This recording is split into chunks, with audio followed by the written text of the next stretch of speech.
자, 얘들아, 피곤하지? 자, 얘들아, 스트레칭을 좀 하고, 자, 얘들아, 마탱이를 좀 살려야 돼요. 그래서 5등급적 내려줘야 돼. 마탱이 지수는 건강해야 돼. 그래서 지금 이 시기가 피곤한 게 맞지만, 그래도 좀 더 우리 목적이 있잖아. 목적을 가지고 있으니까 이 포인트에 좀 더 집중해서, 내가 이걸 반드시 마치자. 약간 그런 마음으로 지금 앉아있어? 내가 법지문의 패턴 6월에 나올 거야. 무조건 이렇게 생각하고 무조건 마치자. 이 생각. 이 생각이 없으면 이 마탱이 갈 수밖에 없어. 그래서 요거는 지금 우리가 하는 내용들이 3월 합평을 다시 보자가 아니라고 했잖아. 6평에 나오는 포인트를 지금 보고 있단 말이지. 그러니까 마치 6평 시험지를 미리 보는 것과 똑같아요. 그런 설렘이 있잖아. 그런 설렘을 생각하면서 일단 들어가자. 알겠지? 아니 쌤도 요거를 분석하는 시간이, 그러니까 문제를 풀어보는 것과 별개로 하나의 수업을 1시간 할 때 1시간의 수업을 위해서 얼마나 분석을 많이 하냐면 보통 최소한 7배에서 10배 정도의 시간을 더 많이 드립니다. 그걸 가지고 1시간 수업을 하는 거야. 왜냐? 더 명료하게, 더 확실하게, 쉽게 알려주기 위해서. 그래서 쌤도 이거 분석 거의 밤새서 했거든, 쌤도. 이거 봐. 이거 쌤이 분석할 내용이 글자가 안 보여. 그래서 쌤이 해겔이라고 읽고 막 글자가 안 보이는 거야. 이 하나를 쌤은 그런 마음으로 오거든. 이 법지문 하나를 가지고 6평 때 진짜 법지문 자신있게 풀게 해주고 싶다. 그 마인드로 진짜 많이 분석하고 졸면 되겠어? 그 쌤 마팅에 올라가지. 1등급 찍고, 그치? 자, 일단 좀만 더 집중해보자. 이 법지문은, 자, 일단 전체적으로 내용이 잡히지 않았을 수 있습니다, 일단. 가장 크게. 이유가 뭔지 알아요?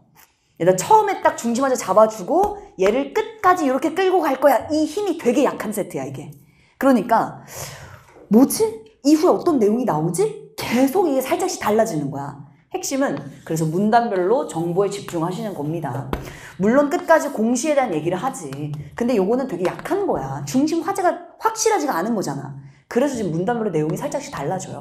첫 줄에 얘들아 좀 더 집중해줘야 돼. 그래서 이 세트의 핵심은 뭐냐면 전체를 유기적으로 확 잡아주진 않지만 중간중간 껴있는 디테일들이 다 출제 요소들입니다. 거기에 좀 더 집중하면 돼. 일단 첫 줄 시작할 때부터 주체 체크했어? 일단 얘를 놓치는 순간 정리가 하나도 안 된다. 주체, 요건, 결과. 여기에 주목하자. 법의 종류 나왔습니까, 이번에? 법의 종류 나왔죠. 근데 다행히 한 종류밖에 없기 때문에 얘를 가지고 페이크를 치지 않았다라는 거. 6평 때는 요것도 여러 개로 구분될 수 있어요. 여러 개 나오면 구분하셔야 됩니다. 법의 종류 아주 중요해. 법의 위계 나왔습니까? 안 나왔거든. 이번에 우선순위 위계는 또 없었어요. 그지? 자, 그리고 또 뭐가 나오지? 기간 나왔나? 나왔죠. 금액 나왔나? 금액은 안 나왔습니다. 나올 요소들이 요 정도가 있잖아. 이 생각하고 들어가잖아. 오늘 판례 나왔나? 판례 안 나왔어요. 판례가 나오면 앞으로도 우리는 판례에서도 해야 될 포인트들이 정확합니다. 이게 패턴이니까 이걸 벗어나진 않았다는 거야. 다만 아주 빡빡하게 뭐가 많이 나왔냐면 조건들이 상당히 많이 나왔어요. 그래서 실제로 면 경우 때시 따라서만 조건에 집중하면 정답률이 올라갔다라는 DM을 쌤이 되게 많이 받았어. 해야 될 포인트에 집중하자. 문제 맞출 수 있다. 자, 일단 1문단 가기 전에 문제 빠르게 훑어보자. 일단 문제 빠르게 훑어보는 시간은 몇 초? 10초 이내야. 항상 10초 이내. 일단 10번. 알 수가 없네요. 대략 뭐 이런 것들 나오나 보다. 어쨌든 약간 법이나 뭐 이런 거 같고. 11번 같은 게 애들 좀 더 조심해야 될 게 기역, 니은, 디귿, 적절. 뭐 물어보는 겁니까? 공차를 묻는 문제예요. 공차. 얘는 정답이 너무 중요해. 12번은 아주 전형적인 사례 문제입니다. 자, 사례라고 해봤자 공시, 규제 이런 거 나오겠지. 그치? 자, 이 12번의 정답 선지가 어디서 나왔어요? 다? 주체에서 나왔잖아. 주체. 주체 체크하자. 일단 1문단부터 한번 들어가 보자. 그럼 이제 1문단은 자, 일단 중심 화제. 어떤 내용이지? 생각하고 한번 들어가 보자. 자, 1문단의 첫 줄부터 기업은 바로 시작하네. 주체부터 체크하자. 기업 괄호. 일단 주체는 괄호하자. 자, 기업이 먼저 등장합니다. 주체를 그냥 보는 게 중요하지 않지. 주체가 나왔다는 얘기 지금부터 뭐 하겠다는 얘기야? 이 주체의 역할을 말하겠다는 거예요. 언제나 주체는 역할입니다. 일단 그럼 기업. 밑줄 증권 발행. 오케이, 밑줄 쫙. 기업은 증권을 발행하는 역할을 합니다. 자, 두 번째 줄에 증권을 발행하는 기업은 증권의 발행 사실과 취득 절차를 안내하는 방식으로 투자자들 괄호. 자, 지금 이제 머릿속에 둘이 있는 거야. 기업이 있고 투자자들이 있습니다. 그러니까 주체가 잡히면 그래도 머릿속에서 내가 뭘 보는지를 충분히 더 정리할 수가 있어. 딱 잡아주잖아. 기업은 이런 걸 해. 투자자들이 있어. 자, 그럼 가보자. 이제 덩어리가 둘이야, 머릿속에. 자, 투자자들이 증권의 취득을 위한 의사표시인 청약을 하도록 권유한 역할하는 게 기업이라는 거죠. 오케이. 그럼 기업은 투자자들에게 청약을 권유합니다. 그래서 중심 화제가 뭘까 대체? 지금은 일단 주체의 역할을 쪼갠 것뿐이야. 자, 이때 청약을 권유받는 대상이 누구야? 그렇다면 투자자들이죠. 그지? 투자자들. 이들의 대상이 50인 이상일 때는, 자, 봐봐. 이때 청약을 권유받는 대상이 50인 이상인 경우 동그라미 조건이네. 50인 이상일 때 결과 공모 밑줄 결과입니다. 50인 미만인 경우 동그라미 조건 결과 사모입니다. 오케이. 조건 두 개로 딱 쪼갰어요. 공모와 사모. 자, 조건은 하나밖에 없어요. 사람이야. 사람의 숫자입니다. 숫자. 50인 이상, 50인 미만 이렇게. 자, 오케이. 그럼 지금 이제 조건 드디어 등장하기 시작. 사모부터 따라가 보자. 사모는 취득한 증권을 타인에게, 잠깐만. 그럼 지금 머릿속에 몇 명이야? 3명이네. 타인이니까. 타인에게 이렇게, 자, 되파는 것을 전매라고 하고요. 이게 1년간 제한된다. 밑줄. 핵심은 뭐야? 1년. 기간 체크. 1년 동안 이거 할 수 없습니다. 기간. 다만, 별표 가보자. 청약을 권유받는 대상이 50인 미만이더라도, 일단 다만과 다는 왜 별표야? 예외 조건이기 때문에 별표지. 예외이기 때문에. 다만 50인 미만이더라도 1년 내에 전매가 가능하다면, 얘도 조건이네요. 면 동그라미 조건 결과. 얘는 뭐다? 공매다. 오케이? 이게 바로 다만입니다. 별표 다만. 50인 미만이지만 1년 동안 타인에게 되팔 수 있다면 얘는 뭐다? 공모다. 오케이. 다만 조건. 나오겠지, 그렇다면. 그치? 여기까지가 일문단이야. 그럼 이 다음에 어떤 내용이 나올까? 연결이 안 된다는 거야. 왜냐면 지금 알려줬어요. 주체들의 역할 받고 공모, 사모 받고 끝났어요. 예외까지 나왔습니다. 그럼 그 다음에 어떤 내용이 나올까? 그래서 다음 문단은 첫 줄에 집중해야지. 첫 줄 가보자. 기업이, 자, 그럼 지금부터 역시 주체는 기업이야, 머릿속에. 기업 괄호. 기업이 증권거래소에, 주체 체크, 증권거래소 새로운 주체 등장. 자, 기업이 증권거래소에 증권을 거래 물건을 등록하면, 면의 동그라미 조건이네. 등록하면 결과 상장법인이 된다. 상장법인 괄호 주체입니다. 그러면 자, 이렇게 기업이 이렇게 증권거래소에 등록하면, 이 조건을 갖추고 나면 뭐가 된다? 상장법인으로 업데이트 되는 거야. 이렇게. 그죠? 주체. 자, 주체 따라가자. 상장법인 됐습니다. 조건을 갖췄을 때. 조건이 중요한 이유는 조건을 갖추지 않으면 반대이기 때문이지. 여기까지 못 가기 때문이죠. 조건과 결과. 자, 그럼 좀 더 가보자. 어떤 내용이 이어질까? 상장법인 됐어요. 상장법인은, 자, 이제 주체 상장법인이야. 괄호. 상장법인은 자본시장법에 따라, 자본시장법 밑줄, 법의 종류입니다. 자본시장법. 여기에 따라 공시 의무를 지닌다. 오케이. 동그라미. 자, 지금부터는 이제 상장법인은 공시를 해야 돼. 공시 의무를 지닌다. 이 역할입니다. 상장법인 역할. 공시 의무를 해야 돼. 좀 더 보자. 자, 중요사항을 공개하는 게 공시 의무예요. 그렇다면 이제부터 이런 내용이 나오겠네. 중요사항이 뭘까? 일단 개념 체크해보자. 중요사항은 동그라미. 자, 뭐냐면 개념 정의. 자, 중대한 영향을 미칠 수 있는 정보입니다. 밑줄. 이게 바로 중요사항이에요. 이걸 공개할 역할을 하는 게 상장법인인 거야. 그지? 자, 만약에 상장법인이 중요사항을 공시하지 않으면, 면의 동그라미. 자, 공시해야 돼. 근데 만약에 공시하지 않으면, 결과 쫙 보여? 결과 어떻게 됩니까? 결과, 자, 시장 참여자들, 주체 보자. 시장 참여자들 주체. 이들에게 정보 불균형이 발생. 이는 증권시장에 대한 투자자들 괄호 신뢰를 떨어뜨리고, 자, 시장의 효율성을 저해하게 된다. 뭡니까? 조건과 결과입니다. 공시 안 하면 이렇게 돼. 조건과 결과야. 만약 물어본다면 와서 확인하시면 돼요. 그치? 조건과 결과. 그래서 공시해야 돼. 공시 의무는, 오케이, 개념 정의 계속 따라가죠. 공시 의무란, 동그라미. 공시 의무는 그래서 해야 됩니다. 어떻게 하는 거냐? 개념은 뭐냐면, 상장법인이, 괄호, 주체. 이번엔 증권거래소가 아니네? 이번엔 금융위원회예요. 다 주체입니다. 괄호. 자, 그래서 지금 상장법인이 금융위원회에 공시 자료를 제출하면 공시 의무를 이행한 겁니다. 이걸 해야 되는 거야, 지금. 그치? 네, 그럼 공시 의무가 지금 이 문단 핵심인데, 공시 의무는 어떻게 하는 거냐면, 기업이, 정확하게 상장법인이, 금융위원회에 제출하면 공시하는 겁니다. 자, 우리 지금 공시 의무를 보고 있어. 자, 그런데 아직도 안 끝났어요. 자료를 제출하지 않거나, 얘들아, 자료 제출하지 않거나니까 숫자 1 나열하자. 자료 제출하지 않거나 불완전한 정보를 기재하면 두 번째, 자, 나열 정보 두 가지, 뭐다? 제재 대상의 조건 두 가지네. 끝. 그러니까 이 문단의 핵심은 일단 우리가 뭘 봤냐면 상장하는 이 과정, 여기에서도 조건이 또 나오고요. 조건을 갖춰야 상장합니다. 상장법인 되고 나면 공시해야 돼. 만약 안 하게 되면 이런 문제가 생겨. 그래서 공시해야 돼. 공시는 이렇게 하면 돼. 근데 두 가지를 또 제대로 못하면 이것도 제재를 받을 수 있어. 여기까지가 나온 거야. 여기까지 이 문단이죠. 그치?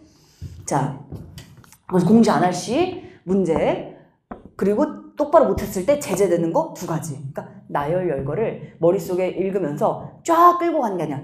끊어놓으면 훨씬 더 이해가 편하다는 거지. 특히 나열된 정보는 다 쪼개서 물어보잖아. 그치? 숫자 끊으시면 됩니다. 여기까지 이 문단이에요. 그럼 이 다음에 또 어떤 내용이 나올까? 또 연결이 안 된다는 거예요. 공시 의무에 대해서 다 끝났잖아요. 이렇게 공시하면 돼. 이렇게 하면 잘못된 거야. 똑바로 해. 끝났거든 벌써. 다음 문단 첫 줄에 애들 집중해보자. 다음 문단 첫 줄.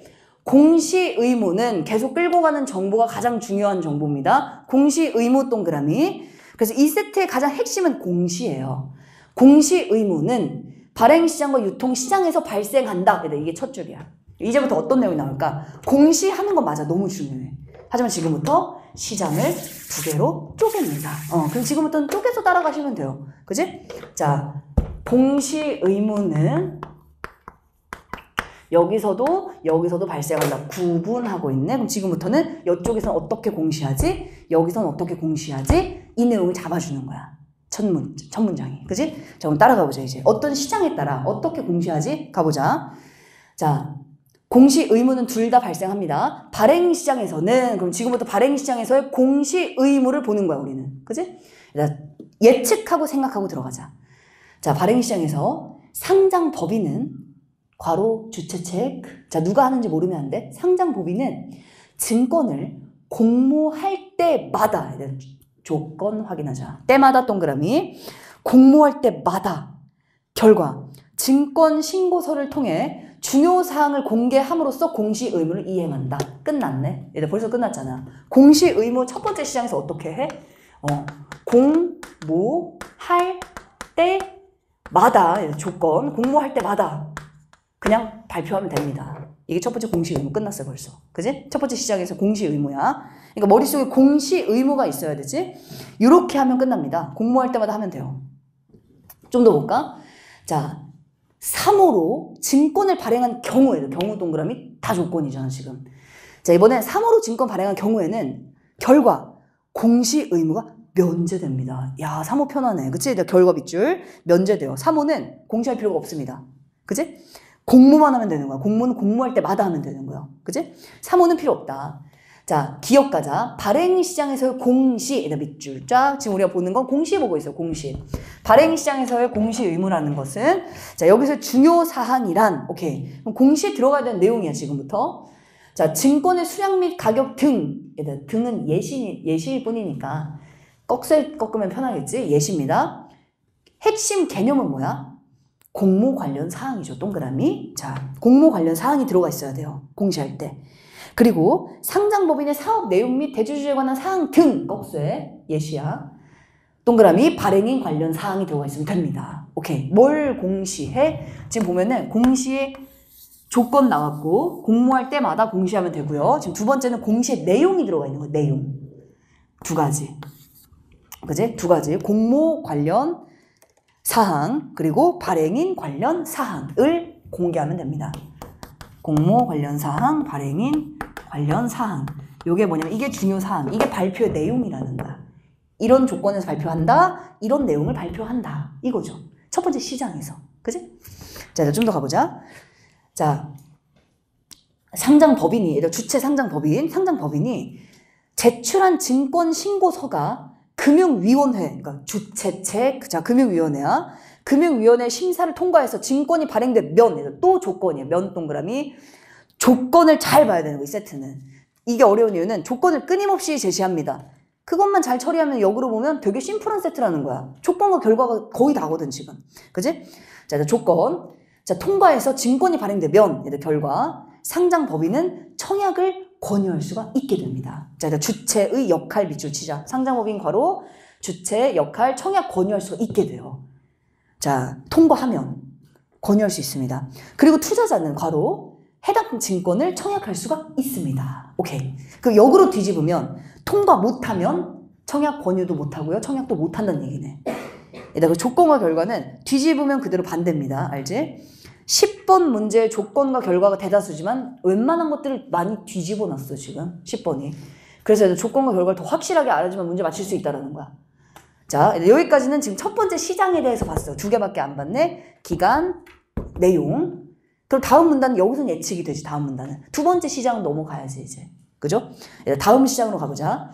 자, 유통시장은 이제 두 번째 시장입니다. 유통시장에서도 역시 우리는 공시 의무를 다 하면 돼요. 그치? 두 번째 시장. 자, 공모 절차를 거친 증권이 투자자들 간에 거래되는 곳이다. 주체책, 투자자들 괄호. 여기서는 자, 기업 상장 법인이 뭔가를 열심히 하는 게 첫 번째였다면 여기서는 투자자들끼리 서로 주고받는 거야. 그치? 투자자들끼리. 요게 지금 유통시장입니다. 자, 주체 체크하고. 자, 여기서는 투자자들끼리 서로 거래하는 곳인데 증권의 매매가 끊임없이, 이게 거래니까 사고 파는 게 끊임없이 이루어지고요. 가격도 계속 변합니다. 이게 바로 유통시장의 개념이야. 그치? 자, 따라서 상장법인, 여기서도 등장하네. 상장법인 등장합니다. 왜냐면 공시해야 되니까. 그치? 상장법인은 등장했어, 이제. 무슨 역할을 할까 보면 돼요. 상장법인은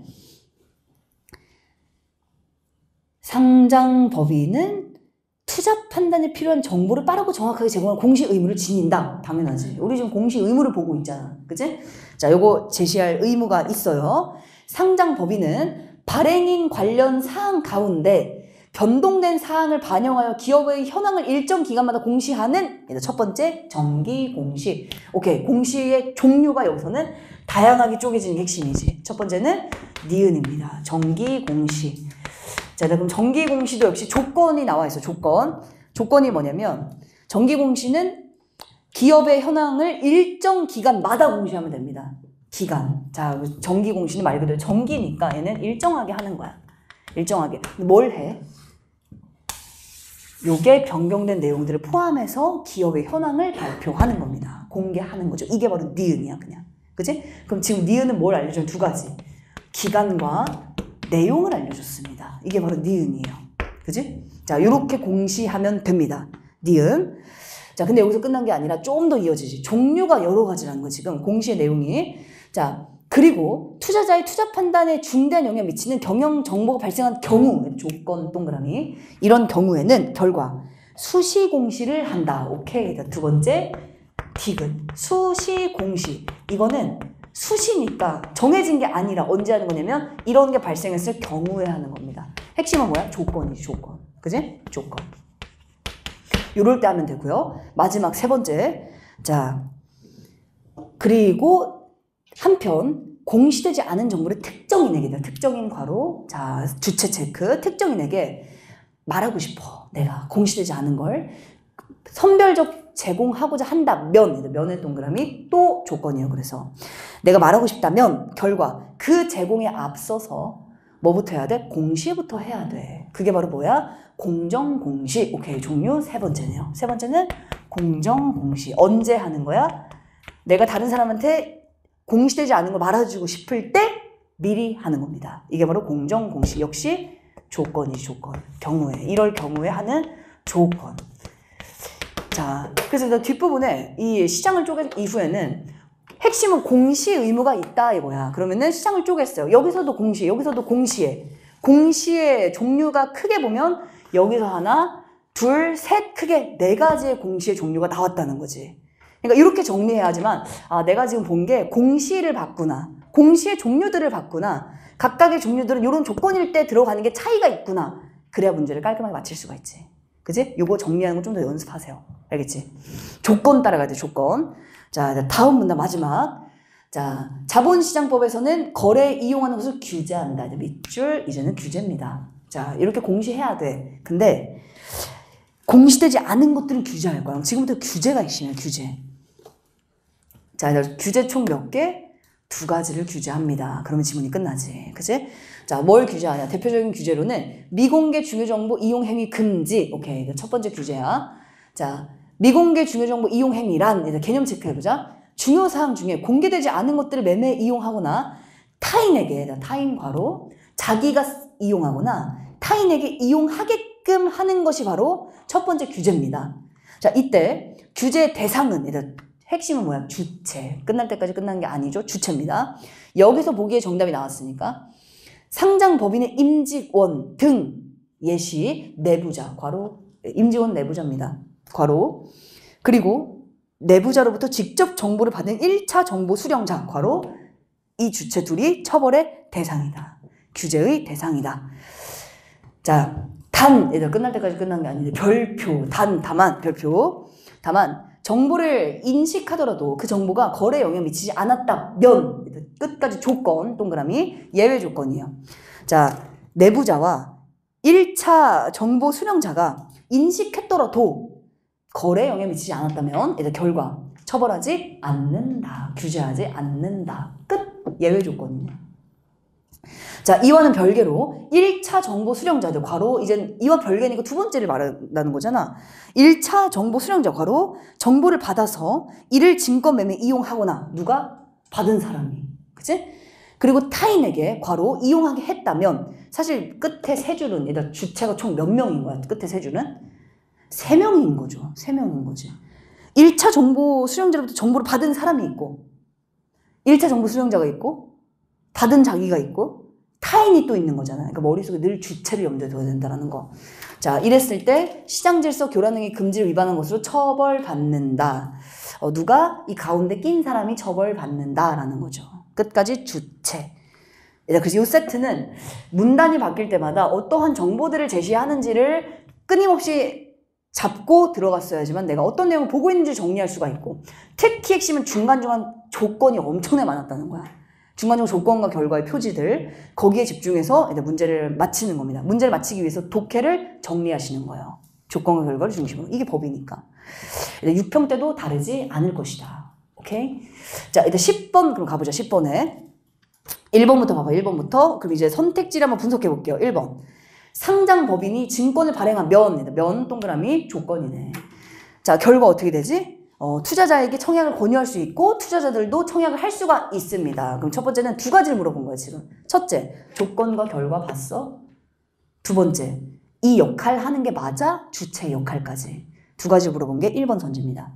딱 적어놓자. 주체의 역할, 조건과 결과. 표지도 그대로 들어가 있어요 지금. 그지? 1번은 맞는 설명. 일단 2번 가보자. 2번. 유통시장의 정의 자체지. 유통시장은 투자자들끼리 하는 거고요. 가격이 변동되고요. 매매가 끊임없이 이루어집니다. 유통시장의 개념 정의. 맞고. 일단 3번.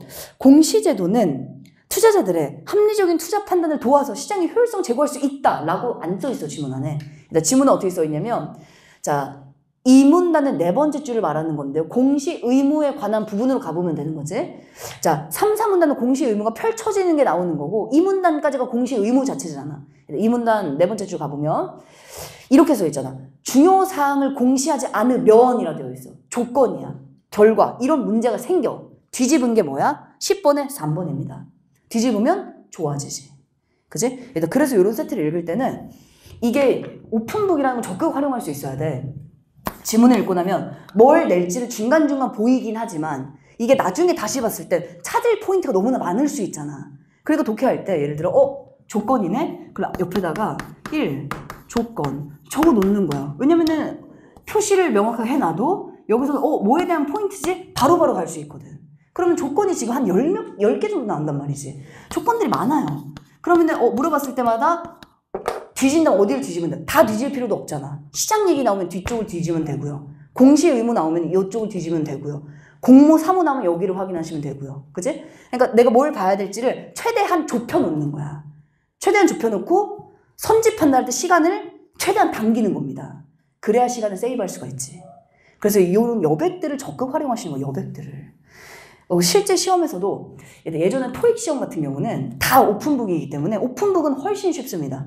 근데 탭스 시험 같은 경우는 백지야, 백지. 들어야 알 수 있어요. 난도가 훨씬 높아요. 질문도 안 알려줍니다, 처음에. 일단 지문을 그냥 때려. 그 다음에 질문을 나중에 해. 이게 난이도를 거의 2배로 올려.